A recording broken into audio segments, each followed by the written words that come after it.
எல்லாருக்கும் வணக்கம். நான் இப்போ சொல்லப்போற மெசேஜ் என்னன்னு பார்த்தா, வயதுக்கு வந்த பெண்கள் சாப்பிடக்கூடிய உணவுகள். அதாவது இந்த காலத்துல ரொம்ப சின்ன குழந்தைங்களையே எல்லாம் 12 வயசு, 11 வயசுலயே ஏஜ் அட்டெண்ட் பண்ணிடுறாங்க. இ இப்போ உள்ள தாய்மார்களுக்கு என்ன உணவு குடுக்கணும்னு தெரியல. கடையில நெறைய ஃப்ரூட்ஸ் அதெல்லாம் விக்கிது. நான் வாங்கி குடுத்துட்டேன் அப்படின்னு சொல்றாங்க. அப்படி இல்லாம பாட்டி, தாத்தாலாம் நமக்கு என்ன செஞ்சாங்களோ, நம்மளோட இடுப்பு எலும்பு, விலா எலும்பெல்லாம் நல்லா ஸ்ட்ராங் ஆகணும். நாளைக்கு டெலிவரி டைம்ல அது வந்து நமக்கு சப்போர்ட்டிவா இருக்கணும்க்காக நல்ல நல்ல ரொம்ப ஸ்ட்ரென்த்தான உணவா குடுத்தாங்க. அந்த மாதிரி உணவ தான் நாம இப்போ கொடுக்கணும். அத பத்தி தான் நானும் இப்போ சொல்லப்போறேன். அ அ என்ன சொல்லுவாங்கனாக்கா, 6 மாசத்துக்கு இல்லைன்னா ஒரு 1 மந்த்துக்குன்னு சொல்லுவாங்க. இறாலு, கருவாடு, மீனு அந்த மாரி குடுக்கக்கூடாதுன்னு சொல்லுவாங்க. ஆனா மீனு குடுக்கலாம். கருவாடு மட்டும் குடுக்காம இருக்கிறது நல்லது. அப்புறம் முட்டை காலைல எந்திரிச்ச உடனேயே அ பச்சை முட்டை தயவு செய்து குடுக்காதீங்க. இந்த காலத்துல குடுத்தாங்க தான். ஆனா இல்லன்னு சொல்லலாம். ஆனா இந்த காலத்துல குடுக்க வேணாம். ஏன்னா எல்லாமே கெமிக்கல்ஸா இருக்கு. 2வது குடுக்க வேணாம். அந்த முட்டைய நல்லா வேக வச்சோ, ஆஃப் ஆயில் போட்டு குடுக்காதீங்க. ஆம்லெட் போட்டு குடுக்கறது நல்லது. நெறைய நல்லெண்ணெய் குடுங்க. நல்லெண்ணெய் குடுக்கறது நல்லது. பால் நெறைய குடுக்கலாம். பாதாம் பால் நல்லா குடுக்கறது ரொம்ப ஸ்ட்ரென்த்து. அதுக்கு அடுத்ததா முட்டை இடியாப்பம் வந்து மிளகு சேர்த்து குடுக்கலாம். அப்புறம் உளுந்துலயே நெறைய செய்யலாம். உளுந்து புட்டு, உளுந்தங்களி, உளுந்தங்கஞ்சி, உளுந்துல நம்ம என்னென்னலாம் செய்ய முடியுமோ அதெல்லாம் செஞ்சு குடுக்கலாம். உளுந்தங்களி காலையிலயும் சாயந்தரமும் கண்டிப்பா குடுக்கணும். அது குழந்தைங்களோட எலும்புக்கு, ஸ்ட்ரென்த்துக்கு ரொம்ப நல்லது. உளுந்தங்களி செஞ்சுட்டு, உளுந்தங்களி கருப்பு உளுந்தும், கருப்பட்டியும் வாங்கி செஞ்சுட்டு தேங்காய் போட்டு நடுவுல குழி மாரி இது பண்ணிட்டு, அதில நல்லெண்ணெய் நெறைய ஊத்தி குடுக்கணும். சாப்பிடலனாலும் சாப்பிட வைக்கணும்.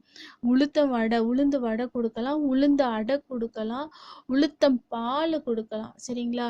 இதெல்லாம் குழந்தைங்களுக்கு ரொம்ப நல்லது. அந்த எலும்பு வளர்ச்சிக்கு ரொம்ப உகந்தது உளுந்து.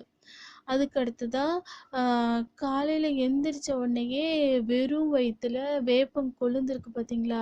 அத அரைச்சு வந்து வெறும் வயித்துல நம்ம குழந்தைங்களுக்கு எந்திரிச்சோன பிரஷ் பண்ணிட்டு கொடுக்கணும். அதுக்கு அடுத்ததா வந்து இந்த எலும்பு ஆட்டுக்காலெல்லாம் இருக்கு பார்த்தீங்களா? அத வாங்கி சூப் வச்சு குடுக்கணும். காலையிலயும் சூப் வைக்கணும். காலைல ஒரு 11 மணிக்கு சூப் வச்சு குடுங்க. சோறு கம்மியா சாப்பிட்டாலும் பரவால்ல. ஆனா இத மாரி ஐட்டம்ஸ் எல்லாம் நெறைய குடுங்க. சூப் நெறைய குடுங்க.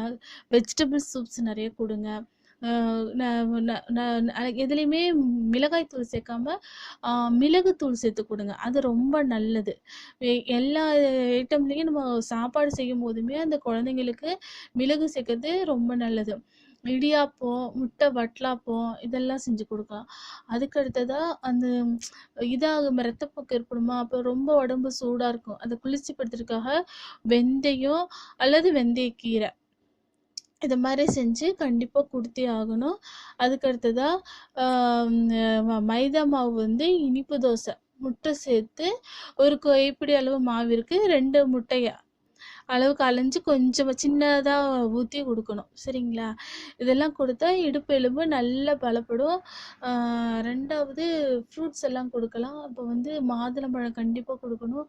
ஏன்னா ப்ளீடிங் ஜாஸ்தியா இருக்கும்போது மாதுளம்பழம் வந்து ரத்தத்த வந்து ஜாஸ்தி பண்ணி குடுக்கும் நம்ம உடம்புல. அதே டைமு நெ ஆம் மாதுளம்பழம் இல்லாம என்னென்ன ஃப்ரூட்ஸு இருக்கோ அந்த எல்லா ஃப்ரூட்ஸும் குடுக்கலாம். பேரிச்சம்பழம் குடுக்கலாம். பேரிச்சம்பழம் கண்டிப்பா குடுக்கலாம். அது தப்பே கிடையாது. மறக்காம உளுந்தங்களி செஞ்சு குடுங்க. உளுந்து வடை குடுங்க. அப்புறம் க அதாவது அந்த 1 வாரம் 10 நாள் முடிஞ்சவொன்னே குழந்தைங்க ஆட்டோமேட்டிக்கா வேலைய பார்ப்பாங்க. தண்ணீல விளையாண்டுட்டு அந்த ஈரப்பாவாடையோட வந்து படுக்க வேணாம். அது பின்னாக்க ஒரு காலத்துல கால் வலியெல்லாம் உண்டாக்கும்.